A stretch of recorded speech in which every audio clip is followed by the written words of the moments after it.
Nous voici au 14e jour du défi 30 jours pour passer de 0 à 50 visiteurs par jour uniquement avec le trafic de Twitter. Salut, je m'appelle Nicolas, je suis développeur et concepteur d'activités, de métiers et en même temps j'endosse la casquette de web marketer pour plusieurs sites que je gère à côté. Alors, aujourd'hui, c'est le 14e jour, donc ça veut dire que ça fait 2 semaines, d'action sur le réseau social de Twitter uniquement. Et d'ailleurs, je ne fais que du Twitter en ce moment et puis du contenu rédigé à côté. Et pour le coup, il est temps de mettre en place les différentes statistiques pour ce 14e jour. Alors, qu'est-ce qui s'est passé pendant cette semaine supplémentaire? On avait déjà fait justement un point il y a une semaine, donc si vous voulez en savoir plus, vous pouvez cliquer sur le lien qui se trouve juste en dessous et puis vous allez retrouver absolument toutes les ressources associées à ce podcast-là et puis notamment les liens des différents articles que je vais expliquer à l'intérieur. On a commencé donc le trafic, on va commencer directement avec le trafic sur devenirgrowthhacker.com. Donc l'idée de ce trafic là, c'est tout simplement qu'on avait pour objectif initial de faire donc 50 visiteurs par jour uniquement avec le trafic de Twitter. Et c'est une moyenne, donc c'est d'autant plus compliqué, ça veut dire qu'il faut faire beaucoup plus de trafic pour avoir cette moyenne là, pour pouvoir être au moins à 50 visiteurs par jour. Et là on est sur les 7 derniers jours à 8 visiteurs par jour en moyenne. Sur les 7 derniers jours, ça veut dire qu'on n'est qu'à 16% de notre objectif final. En soi, on va en parler un petit peu des petites problématiques qui est à côté, mais notamment ça me choque pas plus que ça d'être à la deuxième semaine uniquement à que 8 visiteurs par jour avec Twitter.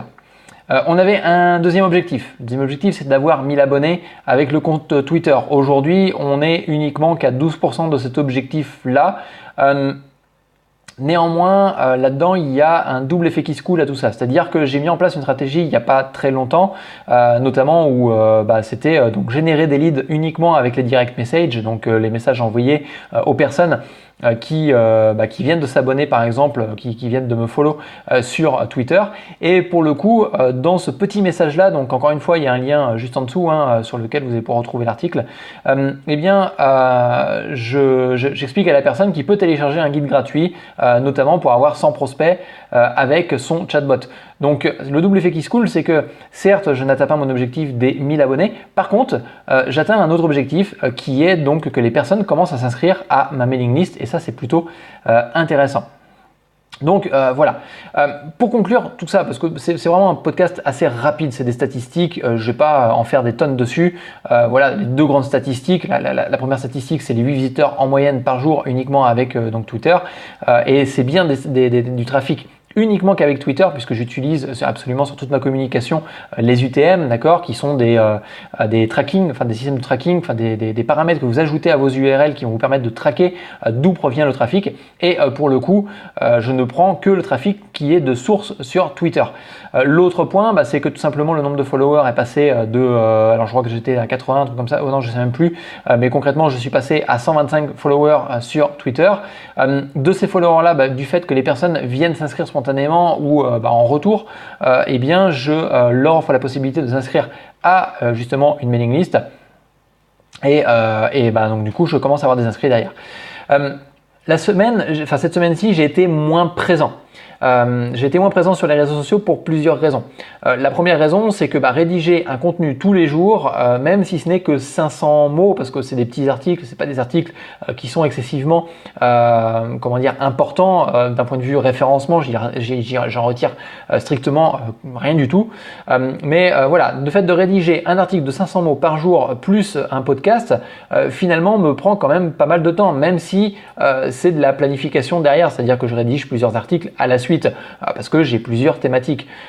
La raison est aussi due à un autre biais, c'est que je développe à côté un outil pour Twitter qui a pour objectif d'optimiser mes actions, c'est-à-dire qu'aujourd'hui, j'en parlerai plus profondément, mais aujourd'hui j'ai un certain nombre de processus, notamment de la rédaction jusqu'à la publication sur le compte Twitter. Il y a pas mal de petites étapes qui sont à mettre en place et pour le coup j'aimerais bien réduire, en fin de compte optimiser toutes ces actions-là. Et comme c'est des actions qui sont répétitives, ça je le dis assez régulièrement, si c'est répétitif, ça peut être d'une part amélioré et d'autre part, on peut automatiser une certaine partie.